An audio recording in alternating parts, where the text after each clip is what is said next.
Good morning to all. Today we are going to discuss on localization in neurology. There are only three questions that has to be answered when you approach a patient with a neurological problem. The question number one, has the patient got a genuine neurological problem? This may appear very simple, but sometimes comes with a weakness of lower limb. This may actually be due to pain rather than genuine weakness. Another example is fracture of hip of femur. The presentation may be as weakness or difficulty to walk, but actually it was due to a non-neurological cause. Again, this is relevant in cases of conversion reaction, where the patient may be saying that they have got weakness, but actually there is no genuine neurological problem. So, I think it is clear to you. Second question that has to be answered is, where is the problem? This is otherwise called anatomical localization. You have to localize where is the problem. Only after answering the localization, then only you answer the third question, what is the problem? What is the problem means what is etiology or the pathology. So this is the step in which you should progress. Start with identify it as a neurological problem, exclude non-neurological causes that may imitate a neurological problem. Second, find out the anatomy of the lesion. Third is try to identify the etiology. So how will you identify the location or the anatomy? Most important thing is history. We can say that history localizes. That is, the symptomatology points to the anatomical site of lesion. For example, somebody complains of weakness of one side of the body. That means the motor system or the corticospinal tract is affected. So that is indicating the anatomy of the problem. So after identifying that, to confirm, you go for a focused physical examination. 70% of the time, you will be able to locate the lesion by history and focused physical examination, and after that you go for a targeted investigation. So this is how you will approach a neurological problem. Take a proper history, try to identify the location, then do a focused physical examination, and finally confirm it by further imaging, either structural imaging or by other investigations.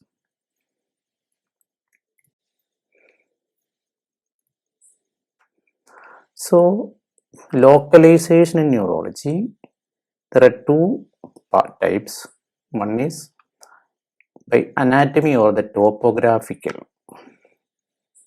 So, which are the structures affected? That is what is called the topographical. So, classically we describe this is affecting the muscle, the neuromuscular junction, peripheral nerves, which includes the roots, plexus and ganglion, anterior horn cells, spinal cord, brainstem, subcortex and cortex. This is how you analyze. When a patient has got a problem, you look into the topography, which part of the neuraxis is affected. Another way of looking is, once you identify the anatomical structure that is causing this symptom, try to identify, is it a focal problem, that is only one part is affected, or is a multifocal, different parts are affected, or it is diffuse, or is it a system specific or a combination of this? We will come to this one by one. So, going by the topographical or anatomical localization, muscle diseases producing weakness are characteristically bilateral, it is symmetrical and proximal. This is the typical presentation of a muscle disease, and usually there will not be any sensory symptoms. There are exceptions to this rule, but this is the classical presentation of a muscle disease. Next comes the neuromuscular junction. The typical example is myasthenia. Fatigability is the classical feature, and majority of the cases, more than 70%, external ocular muscles are affected, either ptosis or diplopia, and the symptoms are more towards the evening, or with continuous use the patient develops further aggravation of the weakness, otherwise called fatigability. In malignancy, you can get another type of neuromuscular junction problem, that is called the Lambert-Eaton syndrome, which is little different from myasthenia presentation, where the problem is proximal muscles are more affected and external ocular muscle involvement is not very common. And reverse of the finding of myasthenia is seen, that is weakness improves with exercise. In the casualty, you may come across snake bite, especially the crate bite, or sometimes cobra bite may imitate myasthenia and is again neuromuscular junction problem. Organophosphorus poisoning is another example where the patient can come with dysfunction imitating myasthenia, especially the intermediate syndrome, where external ocular muscle weakness is very characteristic. Next level is peripheral nerve. Peripheral nerve disease can be symmetrical, it can be asymmetrical. Asymmetrical typical example, one single nerve is affected, so otherwise called mononeuritis. For example, you can develop a ulnar nerve palsy where you get a claw hand. It can occur in two sides, then it becomes mononeuritis multiplex. We can get ulnar nerve and median nerve together, so it is again example of mononeuritis multiplex. And sometimes the peripheral nerve involvement is symmetrical. This can be proximal or distal, or both can be there. Both proximal and distal involvement can be there. It can be either sensory alone, or it can be motor alone, or it may be mixed. So the classical example of symmetrical polyneuropathy is the acute inflammatory demyelinating polyneuropathy, otherwise the GB syndrome. The chronic variety is the chronic inflammatory demyelinating polyneuropathy, that is the CIDP. Both are examples of symmetrical involvement of peripheral nerves and roots, producing bilateral symmetrical weakness. Asymmetrical can be, as I already mentioned, it can be again proximal or distal. Proximal example is a diabetic hematrophy, where proximal involvement of the muscle supplied by femoral nerve is affected, so it is asymmetrical. As discussed earlier, this can be sensory, or it can be motor, or it may be mixed. So involvement of the plexus, lumbar plexus plexopathy or brachial plexopathy. These are examples of asymmetrical proximal neuropathy. Typically that what we see across is the diabetic hematrophy. The distal asymmetrical can again be pure motor, sensory motor. Again we have discussed a single ulnar nerve affecting, it is mononeuropathy. More than one nerve is affected, it is mononeuritis multiplex.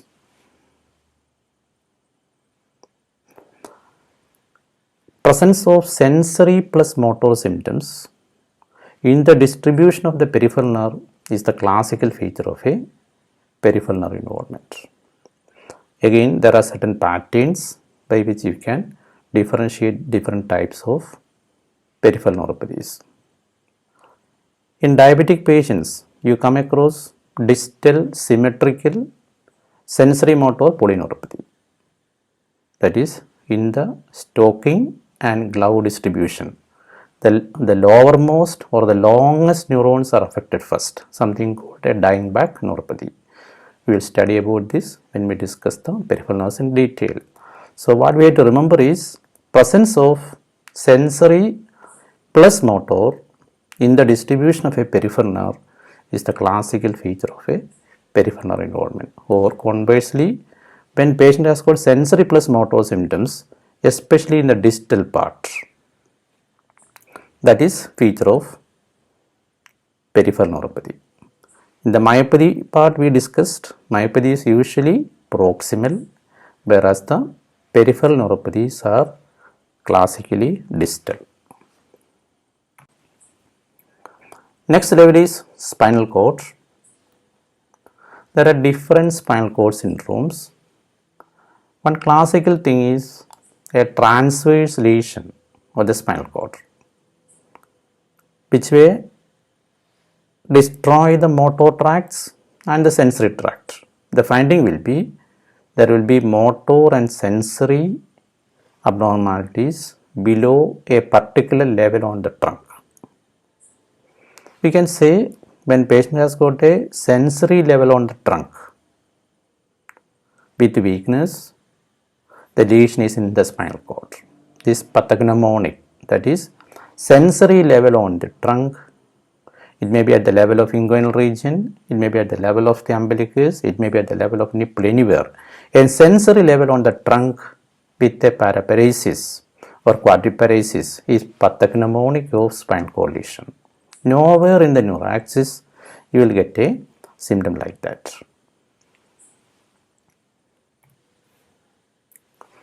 Another important syndrome is the central cord syndrome, that is otherwise called the syringomyelic syndrome.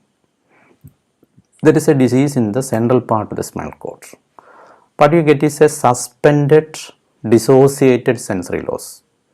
Suspended means in a particular region there is sensory loss, below and above the sensations are normal. That is why it is called suspended. It is dissociated because pain and temperature is lost, but the touch, vibration or the posterior column sensations are preserved. Again, we will study in detail when we discuss about the spinal cord. At least remember, a suspended sensory loss, suspended and dissociated sensory loss is characteristic of central cord syndrome. There are different syndromes. Two examples we have discussed.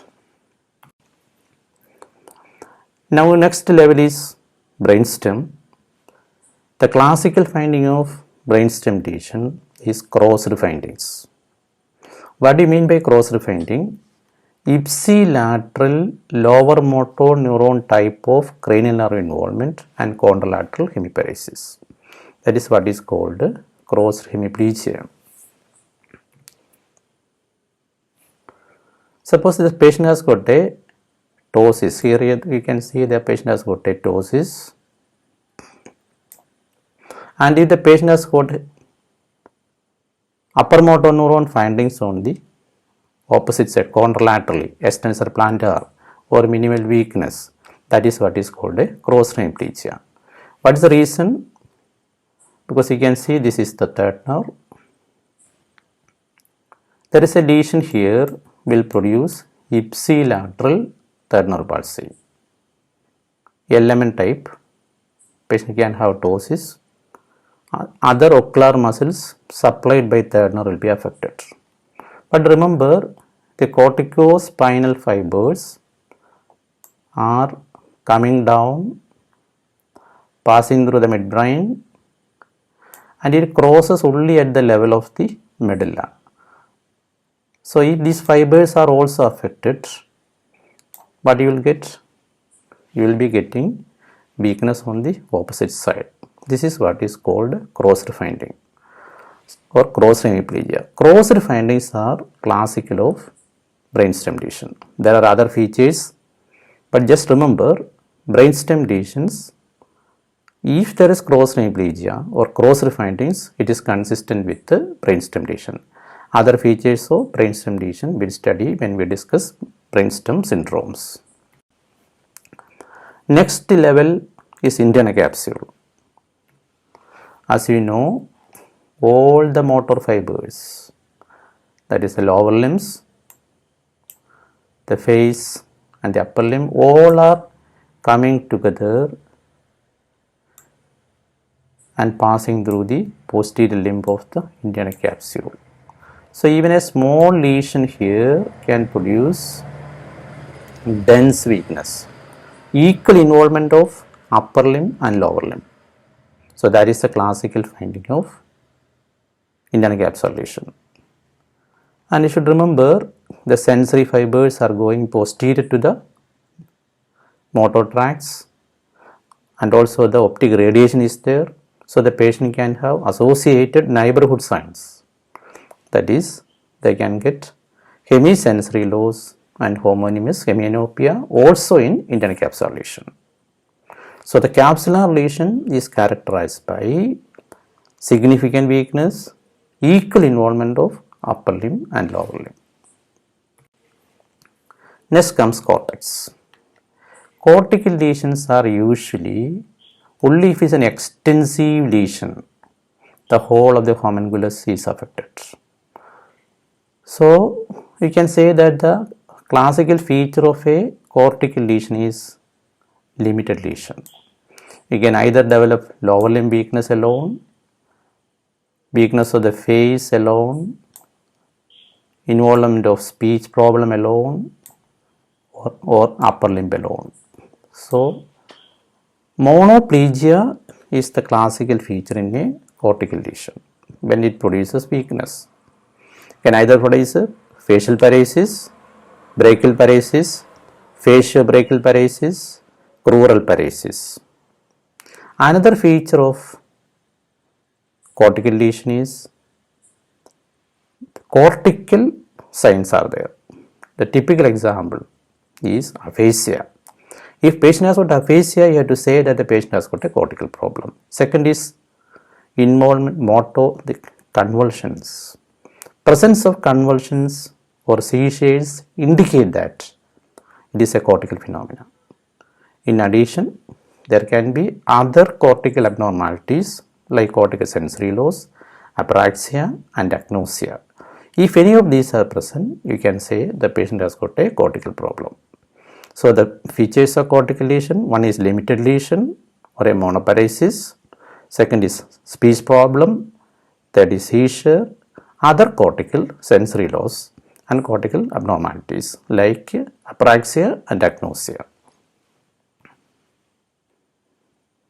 Again, this picture shows little more clearly. You can see that the leg is in the inner aspect, the hand is here and the face is here.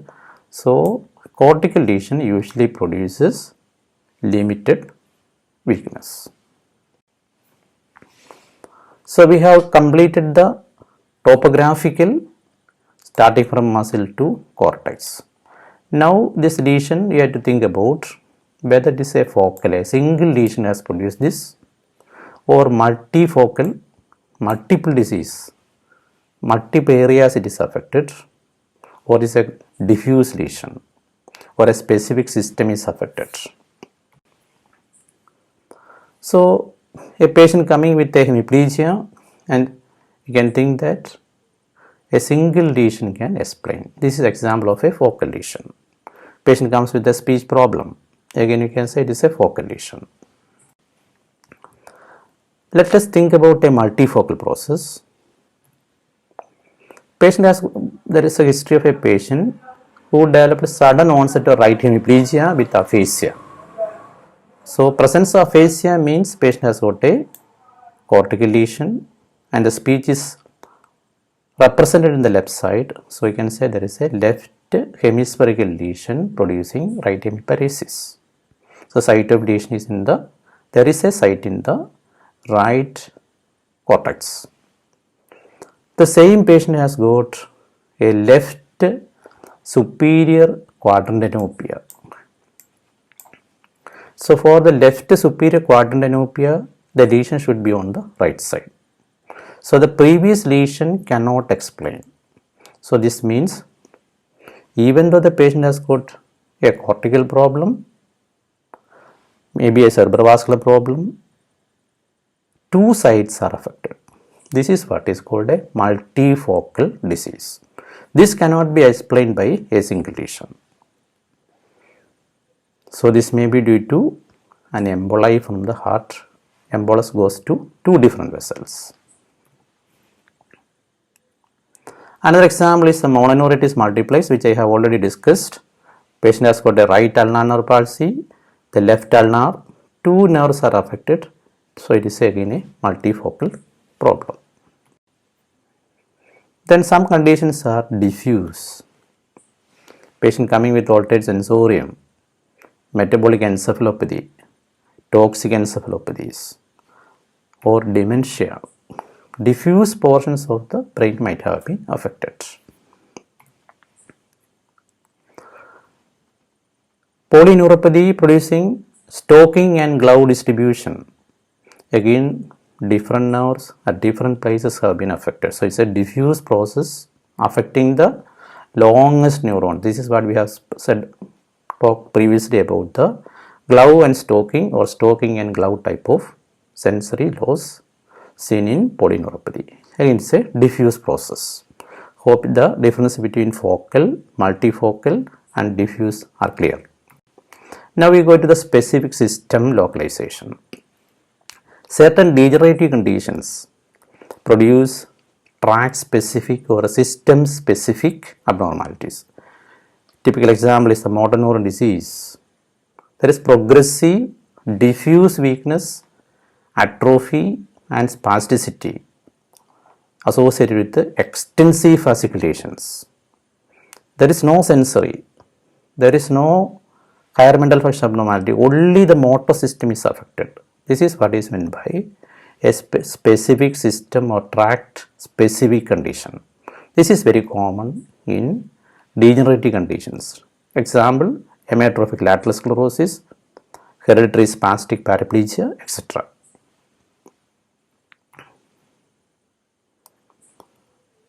Then there is something called combined degeneration. For example, in vitamin B12 deficiency, the posterior column and the lateral column of the corticospinal tract are affected. So, combined degeneration, two tracts are affected. So, when you are seeing a patient, finally you should analyze what is the minimal anatomy that must be damaged to produce this problem. If the lesion is at that place, does it explain the findings? So, we have seen the patient with a CT scan showing an infarct. That is, lesion is sufficient to explain the problem, and does it explain the findings?